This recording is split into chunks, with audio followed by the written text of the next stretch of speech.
ابو الدرداء رضی الله عنه په دې مقبره باندې تیر شو، ودرېد په ژړا شو، وی یا تراب ای خاورو ما اسکن ظواهرک وفي باطنک الدواهي، ظاهرک ډېر غلی، دننه به ډېرې غټې قصې روانې دي، وایي دننه به ډېرې غټې قصې دي، ظاهره کې خلک دا غلي پراته دي. علي بن ابي طالب رضی الله عنه چې کله ودرېدو دا قبرونو ته که دوی سیلۍ چلېده نو دې قبرونو والا ته یې وی موږ دا وکړو دا مو وکړو دا مو وکړو، خبرې ورسره شروع کړې. تاسو سره څه وشو؟ تاسو څه وایې؟ غلی و. بیا ملګرو ته جواب دی چې راکولی نه اورېدی شي نه جواب راکولی شي. دا اوس د یو ملګرو له یو درس ورکوي، خو که دوی خبره کوله نو یو به یې ویلی وی. وی څه به یې ویلی وی؟ وی دوی به ویلی وی وتزودوا فإن خير الزاد التقوى. دوی موږ ته ویلی چې توخه ګورې ځان سره ډېر راوړي، ځکه چې موږ په سفر باندې وتي توخه را سره کمه شوې ده،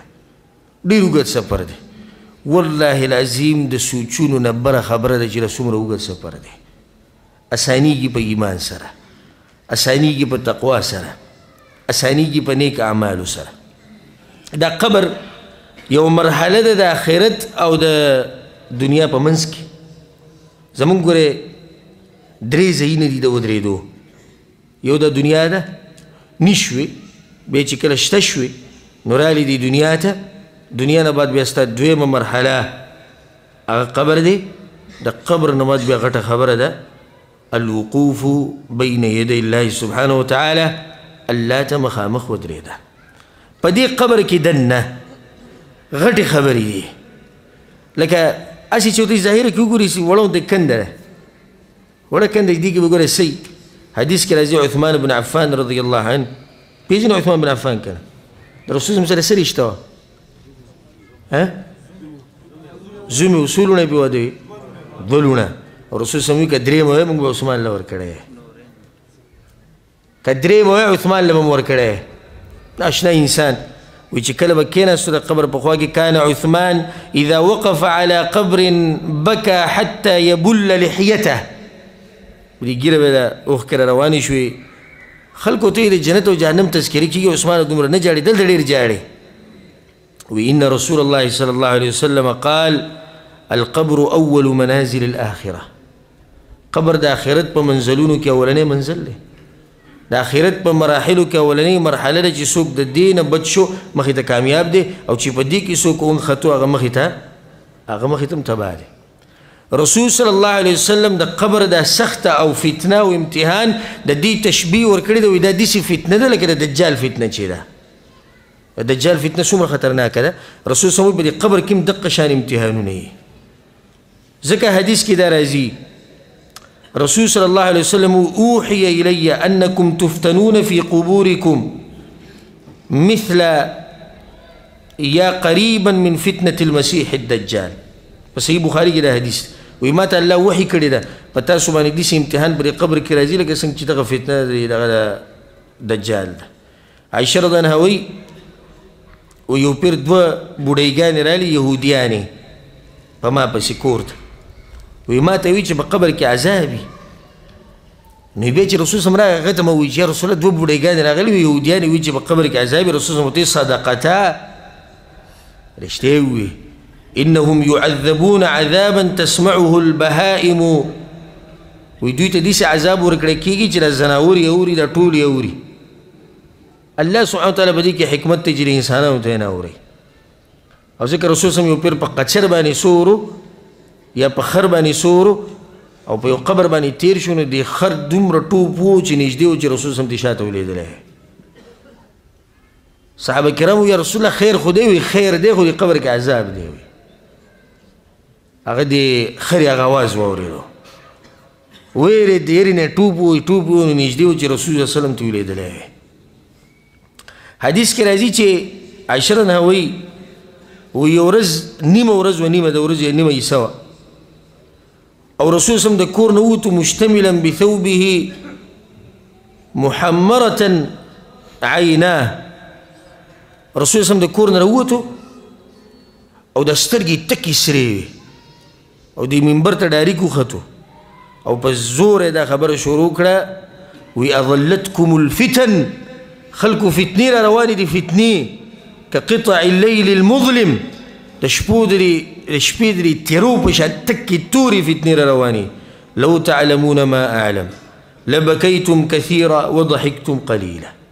كده ده خبرو ده پته کمی جماعت معلومی نتاسو با جړاګان ډیری کړه او خندا بم لګه کړه بیا ته رسول سموي وی د الله پوری پناونی سي د قبر د عذاب نه ځکه چې د قبر عذاب حق دی او روان دی په دې قبر کې چې کله انسان کې خو دیش الله اکبر زه یعنی دې سوچ ته زما خپل ځین سوچ دې ته ډیر زی چې دا مخکې خو به ژوند تیرو په قبر کې د برزخ ژوند خو چې دا اولنۍ شپه په دې قبر کې څنګه او چې کله تا په دې قبر کې کیږي او رسول صلی الله علیه وسلم وی چې کله د دنه د خپل خپلوان روان شي نو دې د هغوی د قدمونو اواز اوري او ستا په غوږونو د هغوی د قدمونو پیزار او اواز ولګي او دغه شان یک یوازې دې پرېږدي او داسې ځکې دې پرېږدي چې تکه توره تیاره ده په داسې ځکې دې پرېږدي چې سیلۍ پکې نشته داسې ځکې دې پرېږدي هېڅ پکې هم نشته ته یې او ستا رب دی بس ته یې او ستا رب دی نه باچایي نه ښځې نه بچي ته د ښځو دپاره چې لګیا دي مزدوري کوم او دا کوم او دا کوم او دین یې پرېښودی ما ته داسې سړی په تاریخ کې وښایي چې ښځې ورسره یوه شپه په قبر کې کړي ما ته داسې سړی په تاریخ کې وښایي چې بچو ورسره په قبر کې یوه شپه کړي ما ته داسې سړی په تاریخ کې وښایي چې پلار او مور ورسره یوه شپه په قبر کې کړي هېڅ څوک یې درسره نشي نه کولی شي او نه به یې درسره وکړي تا به یوازې پرېږدي رب العالمین ته څه احساس دی ستا څه سوچ دی چې کله د خلکو د قدمونو اواز واوري او دوی دنه لاړ شي او تا دقه شان پرېږدي او بیا د پسې دغه دوه ملایک راشي او هغوی دنه تپوسونه کوي څه جواب ورکوي د ژوند خلاصه په درې سوالونو کې د ژوند خلاصه په درې سوالونو کې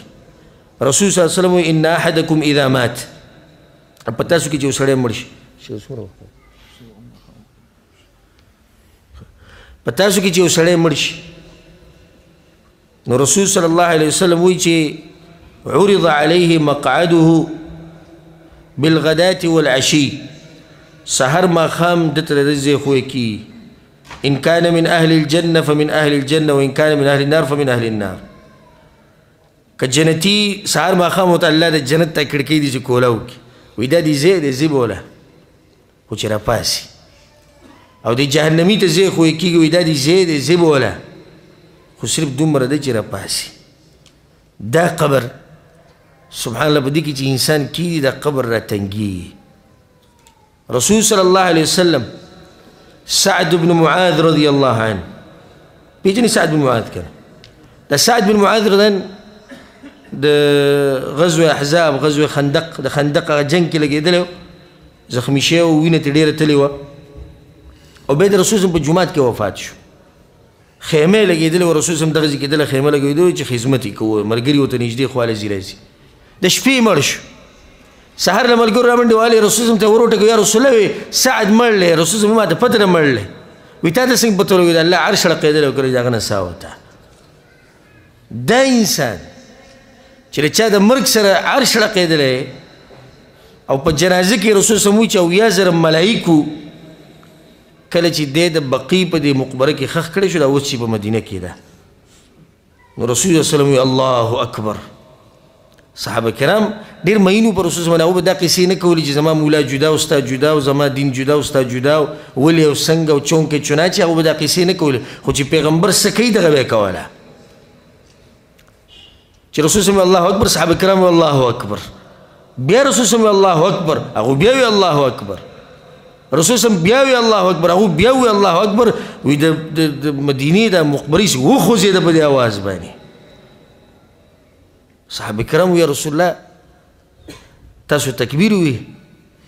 یو تکبیر مو وی تاسو په یرور باندې قبر راتنګ شوی وی سعد بن معاذ رضی الله عنه وی په دې باندې قبر راتنګ شوی نو ما وی دعاګانې غوښتې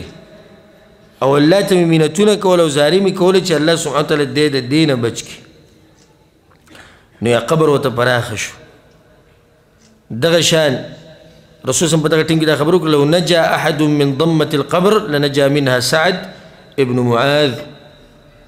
ويكشرت القبر الذي تنقيدون سوق بجكيدي كان سعد بن معاذ رضي الله عنه دغشا رسول الله بزمانك يوم ماشوم خخ كريشو او چې کله به خبر واچولې رسول الله تکبیر وي صحابه کرام یا رسول الله ولي ماشوم به قبر راتنګ شي او که څوک ته بچ کېده ماشوم به بچ شي وجه څه ده دا به ستاسو په زړونو کې سوال لګي دي جواب به درکړم وجه څه ده چې بلې نیک باندې راتنګي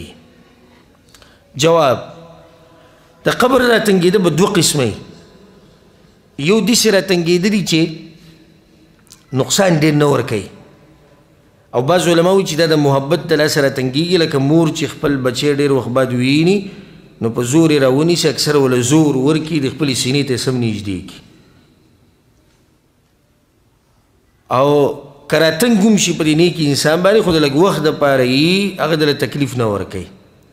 او دا بل چې کوم دی په ده باندې راتنګ شي نو راتنګ شي پې او د یو طرف ته پختۍ رسول وسلم په حدیث کې داسې دا ګوتې په یو ورکړې د یو لاس ته په دې بل لاس کې وي د یو طرف ته پختۍ په دې بل کې ننوځي داسې په دې کنده کې په دې کې وموتا میږدي حدیث کې دا راځي د برا بن عازب رضی الله حدیث او دا به ووایم په دې باندې بیان ختم کو رسول وسلم یو پیر په جنازه کې ولاړو د انصارو کې یو کس مړ شوی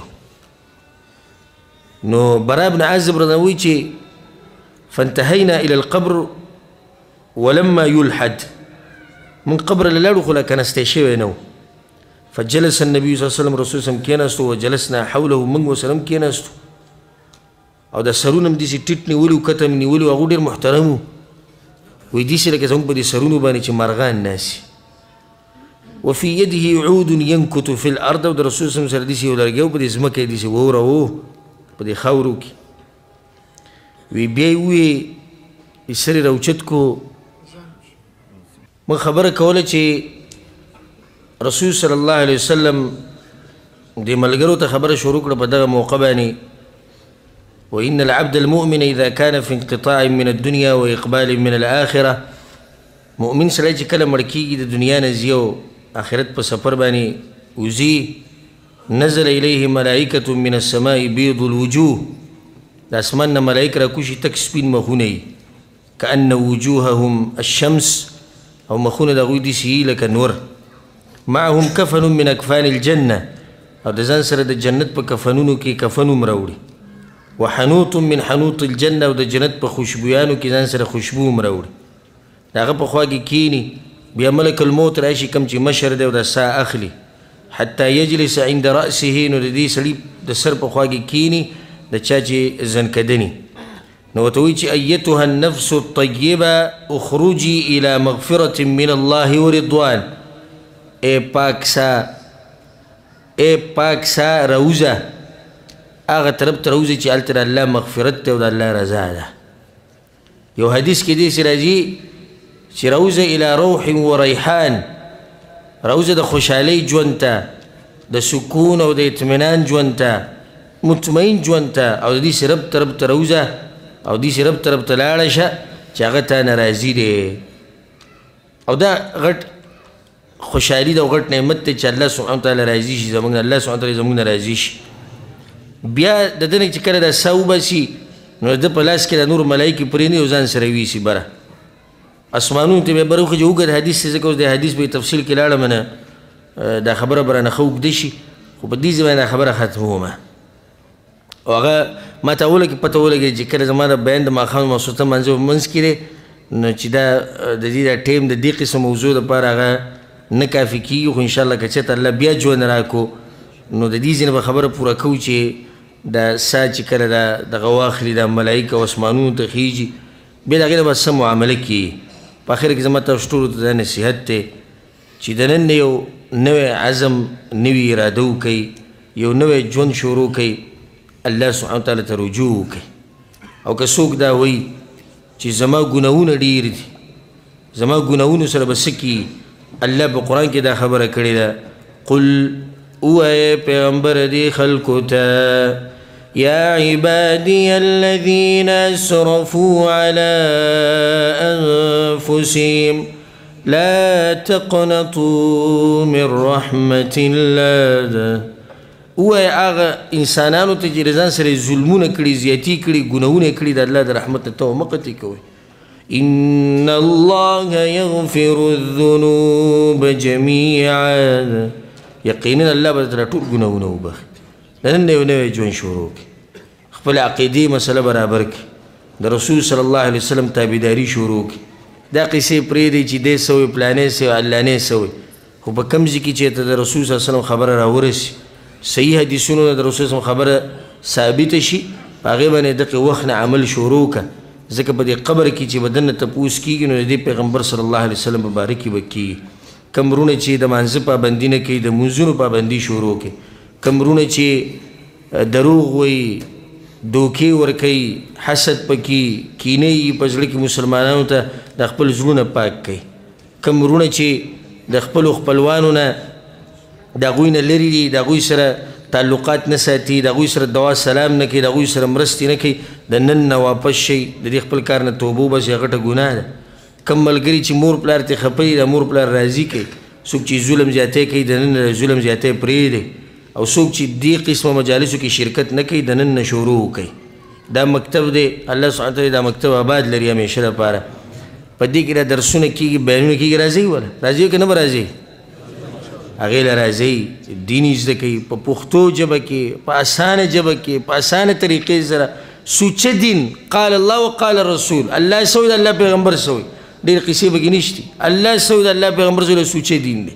دته اوس دلته میلاویږي په هغه ملک کې چې هلته حرمین دي، هلته مکه او مدینه ده. څومره د الله د نعمتونو ته وګوره. مال رالم راکوي، دین رالم راکوي. نور تاسو د الله نه څه غواړئ؟ الله سبحانه وتعالی د دې ملک حفاظت وکړي. الله سبحانه وتعالی دا ملک همیشه ښاد او آباد لري. او څوک چې دې ملک دپاره غلطه اراده لري، رب العالمین دې نیست او نابود کړي. او الله سبحانه وتعالی زموږ په پاکستان او په افغانستان باندې خصوصي رحم وکړي. هلته چې کومه بدامني ده، الله سبحانه وتعالی دې ختمه کړي. الله سبحانه وتعالی زموږ د خلکو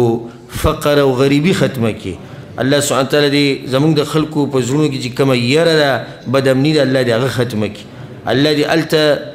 موږ ټولو لا څومره ملګري، څومره وروڼه او خویندې دي په مسافرۍ کې، هغه ټولو ترې الله حلال او پراخه روزي په خپل ملک کې د خپلو بچو په خوا کې ورکړي. او دا مبارک مجلس الله سبحانه وتعالی دې موږ پکې ټول وبخي. او څوک چې دلته بیمار دی، رب العالمین دې له شفا ورکړي. څوک چې غریب دی، الله دې مالداره کړي. د چا چې قرضي دی، الله دې له قرضه ختمه کړي. په چا چې قرضي دی، الله دې له قرضې ختمې کړي. په چا چې قرضي دی، الله دې له قرضې ختمې کړي. د چا چې د خپلو خپلوانو سره نالګي ده، وراني ده، الله دې د هغوی په منځ کې روغتیا راولي. او چاته چې څه قسمه مشکل دی، رب العالمین دې ورته اسان کړي. که څوک توبه ویسته غواړي، الله دې ورته توبې لاره اسانه کړي. که څوک دینداري کول غواړي، الله دې ورته دین لاره اسانه کړي. او الله سبحانه وتعالی موږ ټولو له مرګ په هغه وخت کې راولي چې رب العالمین زموږ نه راضي. الله دې موږ له مرګ په هغه وخت کې راولي چې موږ د الله په توحید او د رسول صلی الله علیه وسلم په سنتو باندې مضبوط یو. الله سبحانه وتعالی د اخرنۍ خبره د دنیا نه زموږ لا اله الا الله وګرځي. الله دې موږ ته د آخرت هغه سختي او سفر هغه دې الله موږ ته اسان کړي. زموږ مشران کشران دې الله ټول وبخي، خصوصا زموږ مور پلار دې الله وبخي. کوم چې پکې مړه دي، الله دې ورته قبرونه رڼا کړي. کوم چې ژوندي دي، الله دې ورته په ژوند کې برکت واچي. دې سره زما بیان اختتام ته ورسېدو. اگر که خبرې ډېرې پاتې شوې، دې نه بخښنه غواړم. که چېرته الله سبحانه وتعالی توفیق راکړو، ژوند بیا رالو انشاءالله، نو د خبرې به سره پوره کوو. هذا والله اعلم، وصلى الله على نبينا محمد وعلى آله وصحبه اجمعين.